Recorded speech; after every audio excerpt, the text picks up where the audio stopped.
First ever factory outlet, Chandanagar, Mukunda Jewelers, opening soon. No making charges.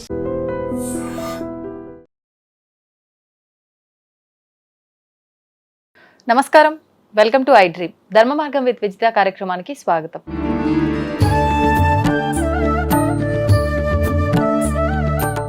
నమస్కారం గురుగారు.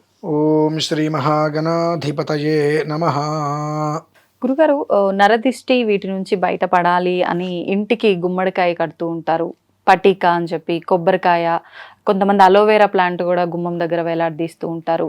ఇవన్నీ చేసేది కూడా మనం దిష్టి తగలకూడదు, ఎవరి ఏడుపు మా ఇంటి పైన ఉండకూడదు, మా పైన ఉండకూడదు అని చెప్పి. నిజంగా వీటి వల్ల ఫలితం ఉంటుందంటారా? ఇవి కట్టడం వెనకాల ఉద్దేశం ఇదే అంటారా? పూర్వకాలానికి ఇప్పటికీ మనం తేడా చూసుకున్నట్లయితే, పూర్వకాలంలో ఒక ఇంటికి ఒక గుమ్మడికాయ కడితే ఒక సంవత్సర కాలం ఖచ్చితంగా పైనే ఉండేది, పాడవకుండా. ఇప్పుడు మనం గుమ్మడికాయలు కొడుతుంటే 3 నెలలు తిరగకుండా గుమ్మడికాయ కుళ్ళిపోవటం ఏదో జరుగుతుంది. అంటే ఇప్పుడు దీన్ని బట్టి గుమ్మడికాయ బాగాలేదనుకోవాలా, నిజంగా ఇంటికి అంత దిష్టి ఉందనుకోవాలా?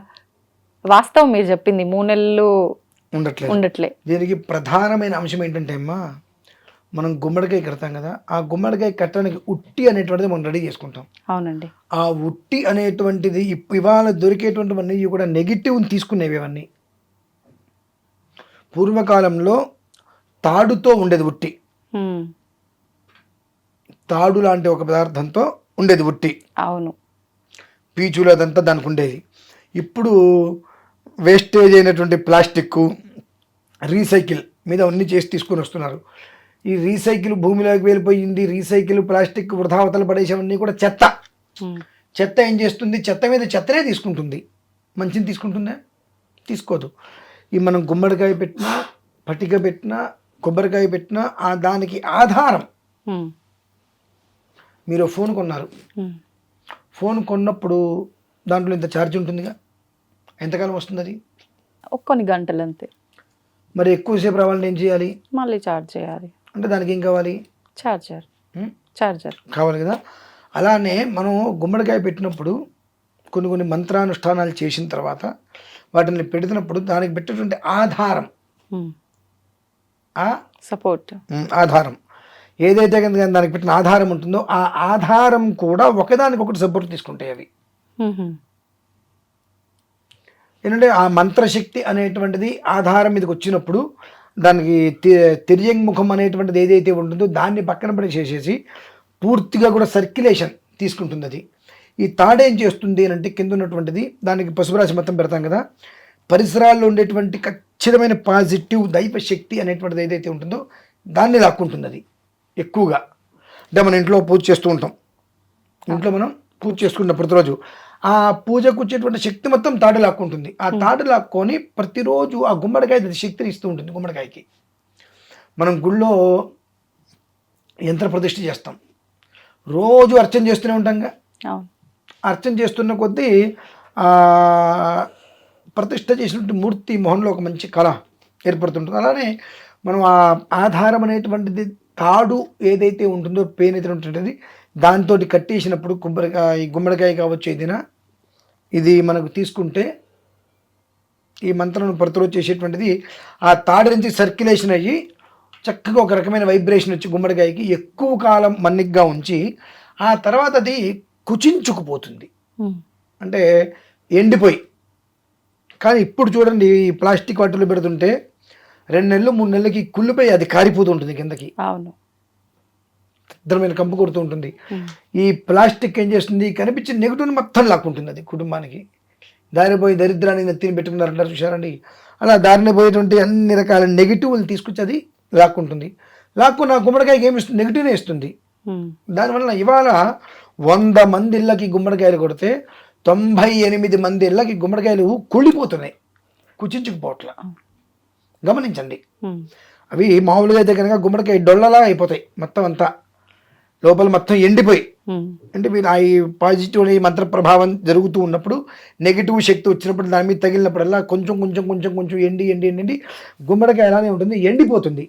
ఇలా ఊపితే గదగద లోపల గింజల సౌండ్ వస్తుంటే మనకు. ఇవాళ 2 నెలలు 3 నెలలకి ఏమవుతుంది? గుమ్మడికాయ కుళ్ళిపోయి ఏదో పడాలను పగిలిపోయినట్టుగా కింద మొత్తం పడి చండాలం అయిపోతుంది. చూడండి, అంటే ఎంత ఎంతటి నెగిటివ్ అనేటువంటిది జరుగుతుంది. అంటే మనం మొదలే నెగిటివ్ మనం పిలిచి కట్టుకుంటున్నాం. కానీ మనకు రావాల్సిన నెగిటివ్ని అది తీసుకుంటుంది అని అంటే మనకు రావట్లేదు అనేది కదా అర్థం. మందిది మొత్తం తీసుకొచ్చి ఇక్కడ పెడుతుందండి. ప్లాస్టిక్ తాడు పెట్టడం వలన అక్కడ ఆ ప్లాస్టిక్ ఏం చేస్తుంది, పాజిటివ్ తను తీసుకోలేదు, నెగిటివ్ దాని జుట్టుతో వచ్చేస్తుంది. దానివల్ల రొటేషన్ కావట్లేదుగా, సర్క్యులేషన్ లోపల కావట్లేదు. మీరు కారు కొంటారు, ఆ కారులో బ్యాటరీ ఉంటుంది, బ్యాటరీ ఎంతసేపటికి రీఛార్జబుల్ బ్యాటరీ అవుతూ ఉంటుంది. అది దానికి 3 ఏళ్ళు 4 ఏళ్ళు లైఫ్, అంతవరకు అది అవుతుంది. అలా కాదు, కారుతో బ్యాటరీ కూడా ఇచ్చారు, నేను స్టార్ట్ చేస్తాను, స్టార్ట్ చేసేసిన తర్వాత లైట్లు వేసి కాసేపు జర్నీ చేసి ఇంజన్ ఆపేసేసి లైట్లు వేసి నేను పెట్టుకుంటా అంటే బ్యాటరీ అయిపోతుందిగా. ఇంజన్లో పెడితే సర్క్యులేషన్ దానికి అది కరెంటు తీసుకుంటూ ఉంటుంది. ఇక్కడ కరెంటు తీసుకోవడానికి, మంత్రశక్తిని తీసుకోవడానికి అది బంధం అయితే దానికి పెట్టామో ఆధారం, అది సరిపోవట్లా. దానివల్ల అది ఆధారం అనేటువంటిది నిరాధారంగా అయిపోయింది. ఊరికి అది పడిపోకుండా ఆపింది, దాన్ని గట్టిగా అతుక్కోవట్లా, సర్కిల్ కావట్లేదు. దానివల్ల ఏమైంది, మనం ఇచ్చిన అంత ఛార్జ్ కొంచెం కొంచెం కొంచెం కొంచెం కొంచెం కొంచెం కొంచెం దిగిపోయింది. నెగిటివ్ ఎక్కువగా రావటం వలన మొత్తం లోపల కులిపోయి ఒక్కొక్క చుక్క నీళ్ళు కాడుతూ మొత్తం పడిపోతుందండి.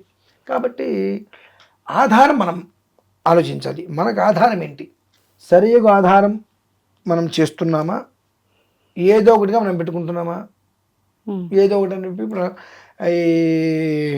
ఈ కవర్లతో వాటితో వచ్చింది మనం పెట్టేసేస్తున్నాం.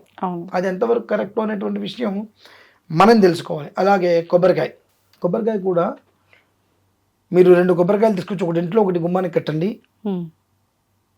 మామూలుగా దోషాన్ని హరింపజేసేటువంటి కొబ్బరికాయ, ఇంత కొబ్బరికాయ కడితే ఎండిపోయి ఇంత దగ్గరకు వస్తుంది. అంటే బోండం కట్టాలా, బోండం కడితే అది కొన్ని రోజులకి ఎండిపోయి అంత కొబ్బరికాయ దగ్గరకు వస్తుంది.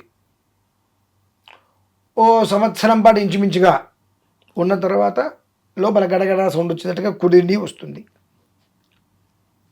అదే కొన్ని ప్రదేశాల్లో కొన్ని నెలల ముందు అదే కొబ్బరికాయ కడితే కొంతకాలానికి మొత్తం అలా దగ్గరికి ముడుచుకుపోయినట్టుగా వచ్చేస్తుంది. ఎంత ఏడుపు, ఎంత నెగిటివ్ ఉందనేటువంటి విషయం అవి చూపిస్తాయి. పట్టిక కూడా అంతేనమ్మా. పట్టికలో ఏం మార్పు ఉంటుంది? కొంతమంది పట్టిక కడతారు, ఒక్కొక్క చుక్క కింద పడిపోతుంది వారు రాలి. పట్టిక ఆ విపరీతమైన ప్రభావాలు కలిగినాయి అంటే ఒక్కొక్క చుక్క కింద పడుతుంటే మీరు తెల్ల బండలు కదా అన్నీ కనిపించవు. నార్మల్గా చూస్తే మనకు కాళ్ళకి ఏదో కాస్త అదిగినట్టుగా చెప్పులు లేకుండా దాని కింద తిరుగుతుంటే ఎప్పటికైనా ఒక్కొక్క చుక్క రాళ్ళ కింద పడిపోతూ ఉంటుంది. అది నెగిటివ్ ఎనర్జీ ఏ స్థాయిలో ఉందనేటువంటి విషయం అవి మనకు తెలియజేస్తుంటాయి ఎప్పటికప్పుడు. అందుకనే పూర్వంలో ఇంటి గృహప్రవేశం అయింది అంటే 1-1.5 సంవత్సరం గుమ్మడికాయ అలా అలానే ఉండిపోయేది, దాని ఒక చూసేవారు కాదు. ఎందువలన నారతో తయారు చేసిన తాడుతో బంధించేవారు. తర్వాత ఒక రకమైన ప్లాస్టిక్ వైర్ వచ్చేది. ఆ తర్వాత ఏమైంది, ఇప్పుడు పూర్తిగా కూడా రీసైకిల్ కవర్స్ తోటి తయారు చేసి పెడుతున్నారు. దాని ఉట్టులాగా మనం బ్రహ్మాండంగా చూడటానికి అయ్యో అని చెప్పి అదే మనం కొడుతున్నాం అంతే. ఇప్పుడు ఈ పటిక కూడా అంటే పరిమాణం తీసుకునేటప్పుడు ఎంత వెయిట్లో తీసుకోవాలి గురుగారు? ఇంత ఉండేది అంటే కేజీలాగా, 1/2 కేజీలాగా అలా కదా? ఇంత ఉండాలమ్మా. ఒక గుమ్మడికాయ ఏ సైజులో కొడుతున్నాం, ఒక కొబ్బరికాయ ఎలా ఉంటుంది అదే సైజులో ఉండాలి. అది దానికి నల్లటి తాడుతో కడుతూ ఉంటారు దిష్టి తగలకుండా అని చెప్పి. పటిక తీసుకొని పటికకి నల్ల తాడు కట్టడం అంటే ఆ దిష్టి పటికకి తగలకుండా తీసుకోవడం. అది మామూలుగా నారతాడులోనే పెట్టి కట్టేయాలమ్మా. అది కూడా అంటే క్లాత్ లో పెట్టి అట్లా కట్టాలి. నారతాడు క్లాత్ ఏమక్కర్లేదమ్మా, డైరెక్ట్ కనిపించాలి బయటకి. అది ఇప్పుడు ఈ కొబ్బరికాయ కట్టిన పటిక కట్టిన ఒక క్లాత్ లో పెట్టి మళ్ళీ ఉట్టిలో పెడతారు కదా, అలా వద్దా? పెట్టకూడదు. దేనికి పెడుతున్నారు అది మీరు? కానీ ఎదుటి మనిషి దాన్ని చూసినప్పుడు ఎదుటి మనిషిలో ఉండేటువంటి చూపు అది నెగిటివ్ తీసుకొని పాజిటివ్ మనకిచ్చి నెగిటివ్ దాని దగ్గర పెట్టుకోవాలి. గొడ్లు కట్టేస్తే ఎట్లా వాటికి? అది చాలా తప్పది. కాబట్టి ఇవి బేసిక్ నాలెడ్జ్ మనం తెలుసుకోవాలి. తెలుసుకోగలిగితే ముందు సగం ఇంటికి పట్టిన పీడ దరిద్రాలు తద్వారా మనం వదిలించుకోవచ్చు. తర్వాత ఏంటి అనేటువంటి విషయం మనం ఆ జాతకాన్ని పరిశీలించడం ఏంటో సెకండరీ. కానీ సగం దరిద్రం అనేటువంటి దీని నుంచే వస్తుంది. కాబట్టి దీని నుంచి మనం బయటపడగలిగితే అదృష్టమేనమ్మా. ఇప్పుడు ఇవి కట్టడం వల్ల మనకు రావాల్సిన ఈ దిష్టి ఇవన్నీ రాకుండా ఉంటాయని చెప్పి నమ్మే కడుతుంటాం కదా, మరి ఇది కట్టినంత మాత్రాన మన పైన ఎవరు ఏడుపు లేదా, అంత బాగున్నామా అంటే అలా ఏం లేదు కదా, బాధపడుతున్నాం కదా. మీరు ఆగుంది ఒక బస్సు, మీరు గబిక్కిన పరిగెత్తుకుంటూ వెళ్ళి చూసుకోకుండా గుద్దడానికి మిమ్మల్ని వచ్చి గుద్దడానికి తేడా లేదా? అది మిమ్మల్ని వచ్చి గుద్దితే మనం ఉండం, మనం వెళ్ళి గుద్దితే కొంచెం దెబ్బ తగిలి నిలబడి ఉంటాం. ఆగిన దాన్ని మనం వెళ్ళి ఏదో యథాలాభంగా వెళ్ళి గుద్దుకోవడం వేరు, మనం ఆగుంటే అది వచ్చి గుద్దుకెళ్ళడం వేరు కదా.